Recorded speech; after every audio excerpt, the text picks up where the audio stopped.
South America with Europe was nearly $1 billion a year. The trade with the United States was somewhat less. On the Uruguay and Paraguay produced broken ends, coiled backups burned by their own crews. Italian ships. They are experts at destruction. The weight of sauces began to pile up. Cotton of Peru, cotton of Brazil, cotton once used on the looms of Europe, bale after bale, each bale a field of cotton.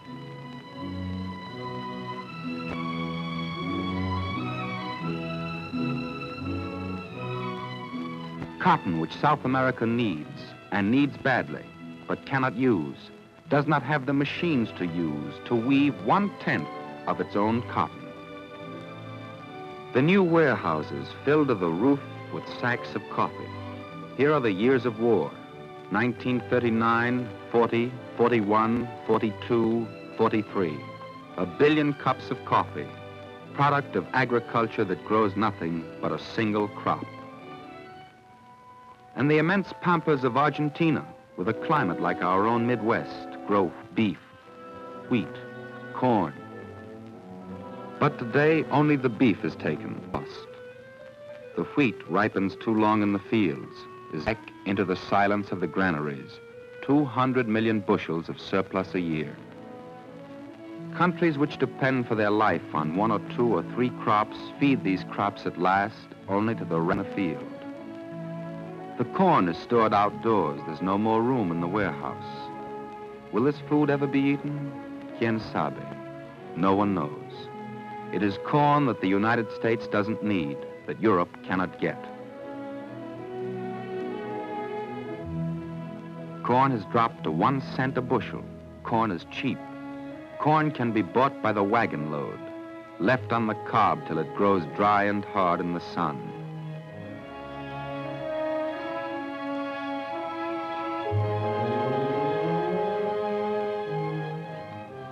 The corn of Argentina is being used as fuel for the furnaces of the factories.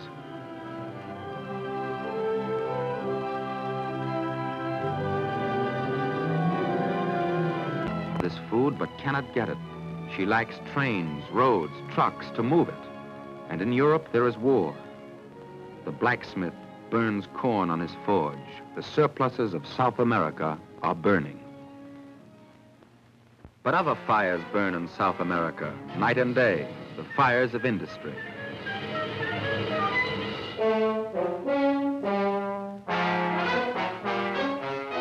The United States is at war. The United States needs masses of raw materials to forge into weapons. Asia and Africa are far away. The United States looks to South America.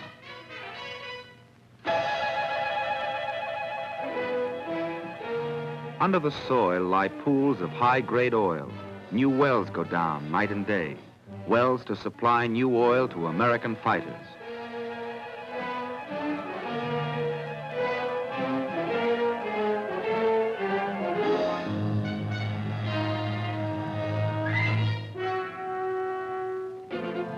The new well begins to pump. At first, there's nothing, only the yellow mud that smells of kerosene. But in half an hour, there's oil, rich oil, prospected and drilled and pumped out of the virgin jungle of eastern Venezuela.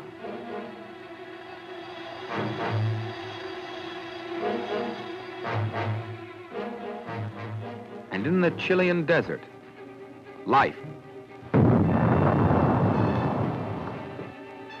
Once more, they are blasting nitrate out of the desert. Nitrate and iodides, bismuth and antimony. The ore is blasted and scraped and dumped out of South America. From mines 3 miles high, beryllium, vanadium, tungsten, flat cars loaded with tin, down from the plateau of Bolivia to the seaports of the United States. And in the Cordillera of Chile, where the hills are solid copper ore, in the largest open mine in the world, there's a warning.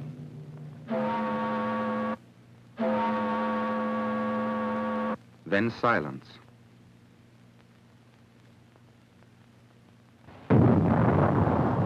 Day and night, the copper is blasted out. Copper is needed for shells and bullets, for gun parts and radios. The war boom is on.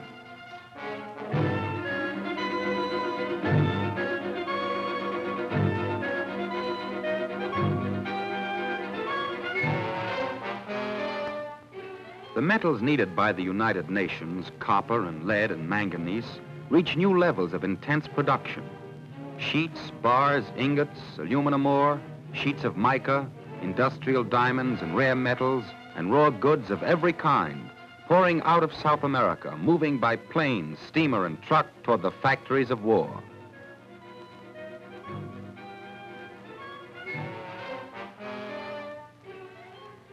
It is still morning over South America, but there is no war boom here. There is only one road into this town. There is only a market. 9 out of 10 in South America live near towns like this. 9 out of 10 have never seen a mine or an oil field. They live by the earth and by the labor of their hands. Their lives have always been hard.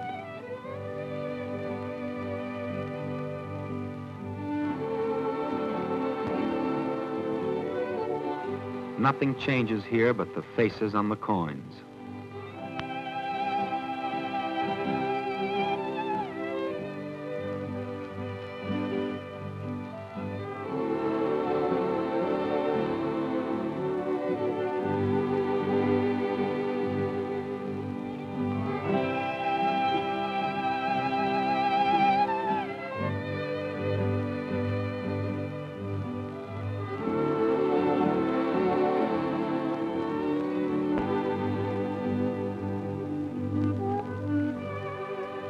The people of South America are as fine and capable as any in the world, but their beauty is weakened by disease.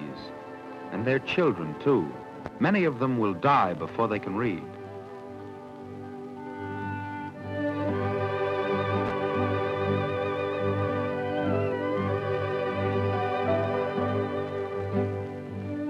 In this market, the meat is transported and sold in the open, without refrigeration. There is no ice and no means of making ice. In this market, the cheapest food is still the food of the Indians: potatoes, yucca, and other starchy roots. And being poor, this is what most South Americans eat.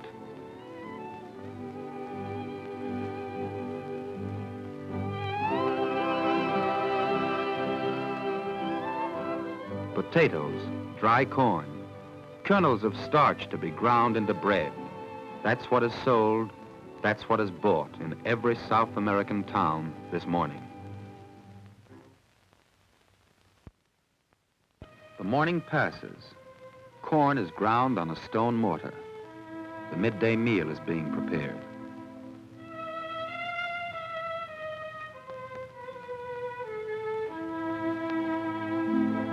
Mother needs water. There is no source of water in the house. Her oldest daughter takes the can, goes half a mile to the town pump.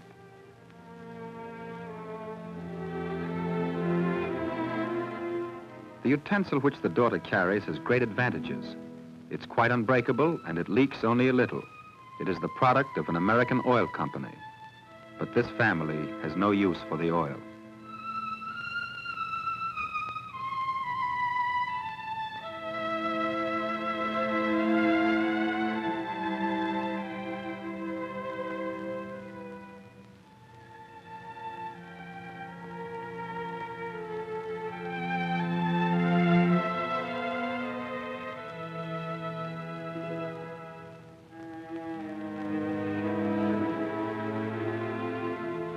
The meal is ready. It is potatoes, squash, yucca. There's plenty of hot starch, but the vitamin content is not very great. No green vegetables, neither cooked nor raw. No whole grains, and no milk.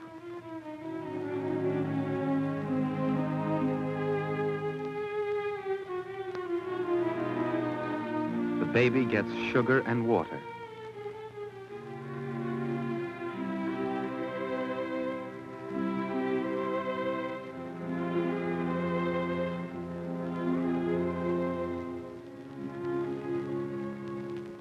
In the father's plate, a portion of black meat.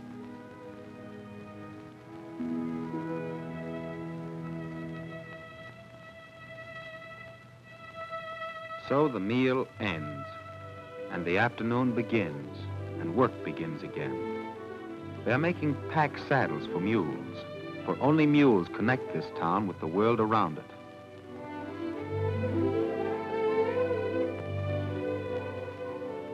"300 years ago, a woman like this was making saddles exactly like this, without tools, out of straw, woven with bare hands.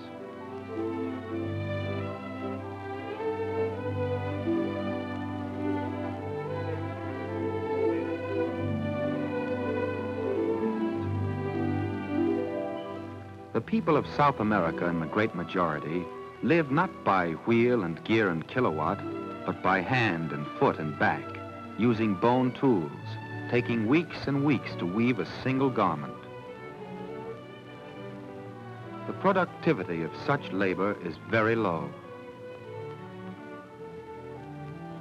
Only in the last generation has weaving by hand given way a little to weaving by machine. Machines that can make 100 yards while the weaver makes one. Machines that can make clothes out of the surplus cotton of South America.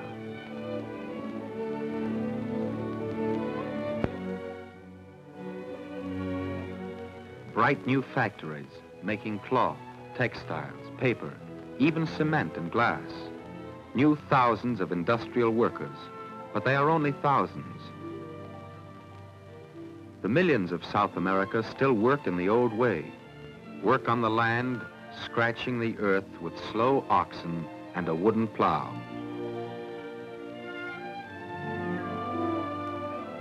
Under the hooves of horses, the grain is threshed.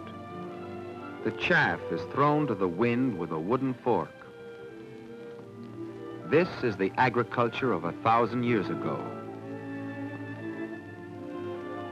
The fields of wheat lie beautiful in the afternoon light, but beyond them is erosion, increasing like a disease. In this country, a farmer will say, yes, there was good land in this valley, but it was plowed too often.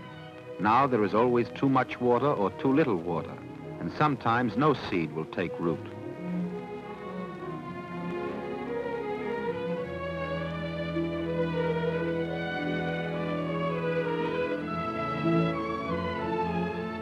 The sun is bright, the air is good, but the rate of illness is high.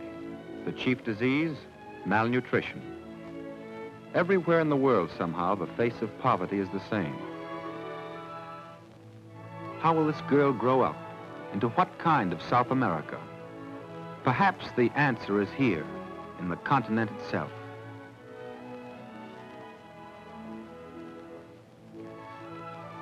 For while the great centers of population are in Argentina, in coastal Brazil, in central Chile, and in the high plateaus of the Andes, there are vast agricultural areas still unused. Venezuela has many thousands of square miles. Colombia, Ecuador, Bolivia, Peru, and Brazil has the region of the Amazon. In these unused lands lies the agricultural future of South America, but they are not easy to use. They are warm, flat, rich.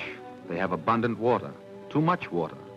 They are covered with stubborn jungle, and they are sparsely populated. In some areas, as little as one family per square mile. And here, once more, there are few tools of any kind.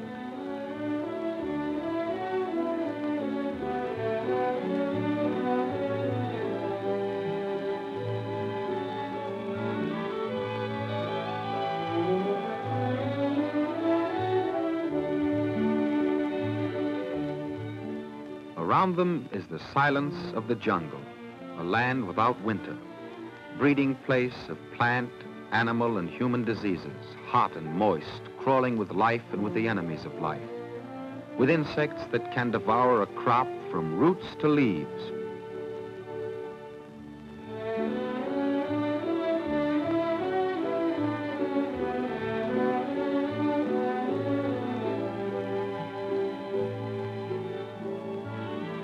How can this land be conquered? Can this house become a city?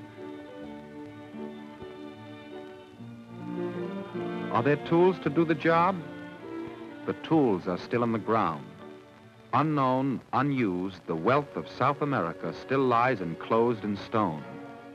In Peru, in Chile, Venezuela, Brazil, 1 billion tons of iron ore, and all the metals of the world, and enough water power to electrify the continent.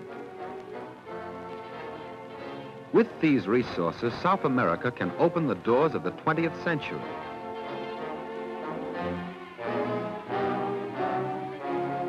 The steel is ready. The steel that will go not to Pittsburgh, Lancaster, or Yokohama, but steel to be forged into more machines for South America. Steel to be delivered into the arms of the future. From the United States and from these South American shops will come the machines that will convert the unknown and undeveloped areas into human use, convert cotton into clothing, rubber into tires, steel into machines to make machines. For half of South America is still a wild frontier. Not enough roads, not enough men, not enough tools. The work has just begun. The work of road builders, the work of health engineers, the work of soil experts, the work of planting in the new fields of the Amazon Valley.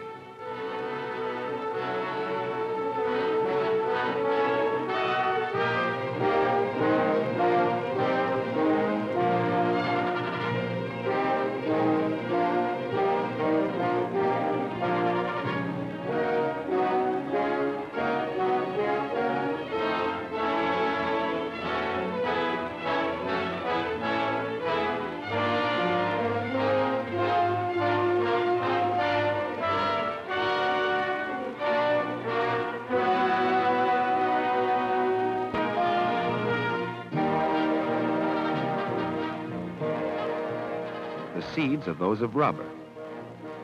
The young tree has the kind of root that will resist disease, but it yields little rubber. So the bud of another variety of tree, whose root is weak but whose trunk gives a high yield of rubber latex, is grafted onto the healthy root.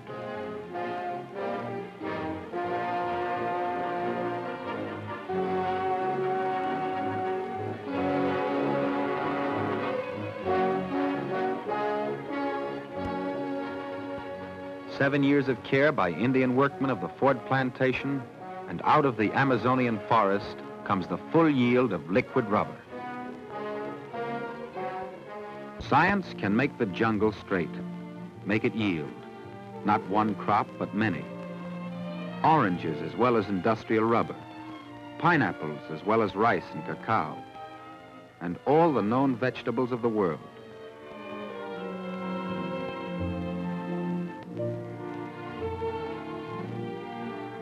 When the richness of South American soil bears the full harvest, not of 1 or 2 crops for export only, but all the variety of human food, when the farms of South America are planned to feed men, not ships, then the children of this continent will have something to inherit. But none of these things are complete. They have just been started. And no measures of industrialization or of improvement for agriculture, no measures to raise the living standards of the South American people are possible without transportation. There are some railways, mostly in Argentina, but the mileage is small, and sometimes key links are broken for months at a time. The network of highways is small, and roads are often washed away in the rainy season.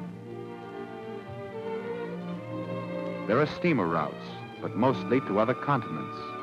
The vastness of the continent is still impenetrable.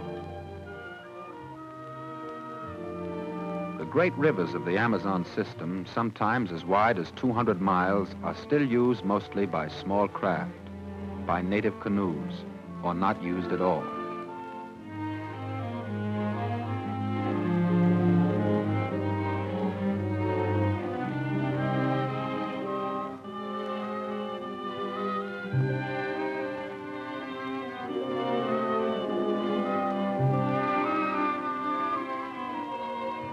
The jungle still remains untamed and unused. The western desert, dry and dangerous, is a storehouse of metals and chemicals.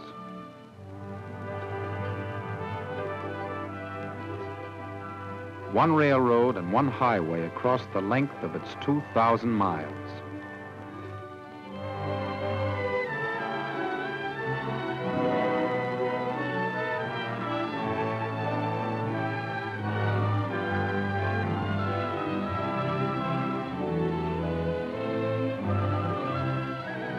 Roads have been cut and twisted across the cold passes of the mountains, but the roads are few.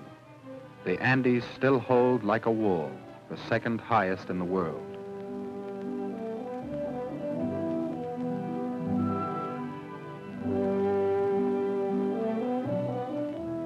To build any road here is a trick of engineering acrobatics.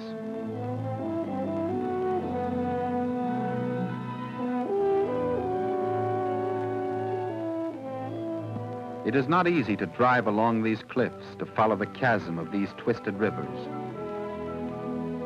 The vehicle must be short, the motor powerful, the load not too great. To travel 10 miles in air distance, there may be 100 miles of curves and grades. It is not easy to base an economy on roads like these.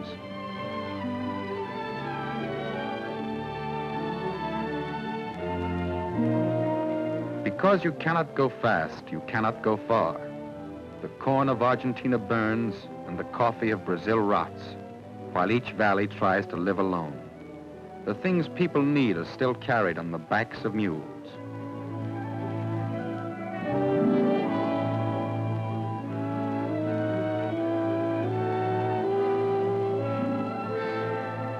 The long afternoon of South America is measured out by the hooves of mules, by the feet of men too poor to buy shoes. The freight of South America still goes on the backs of a man, a woman, a child.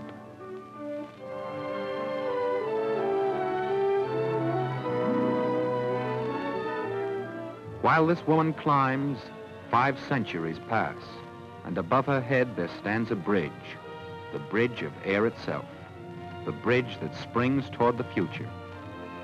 No area in the world is self-sufficient, and the greatest amount of trade has always been between the most industrialized countries. Air transport will bring any place in the world within 60 air hours of South America.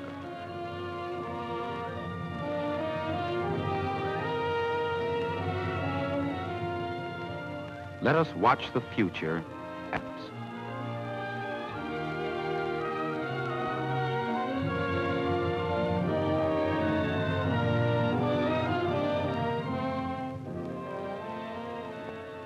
What will go up with this enormous plain? Is it farm tools, fertilizer, tested seeds? It will carry as much in 1 year as 100 trucks, 10,000 mules.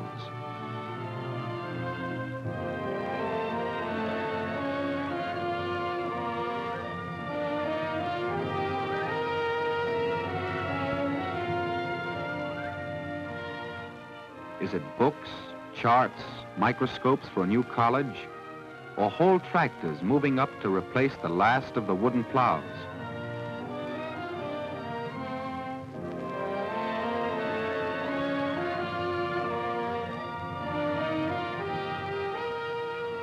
The plane is ready with its 20 tons of cargo. It takes off from Santiago, Lima, Quito, from cities not yet built.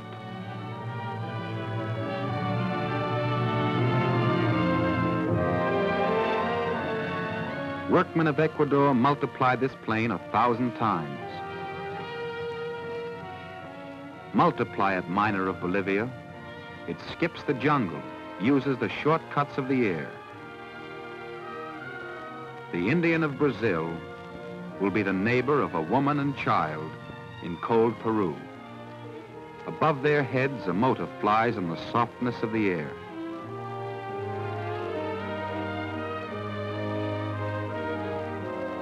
It can bring you what you need, South American. It can lift it over the deadly snow of the volcanoes.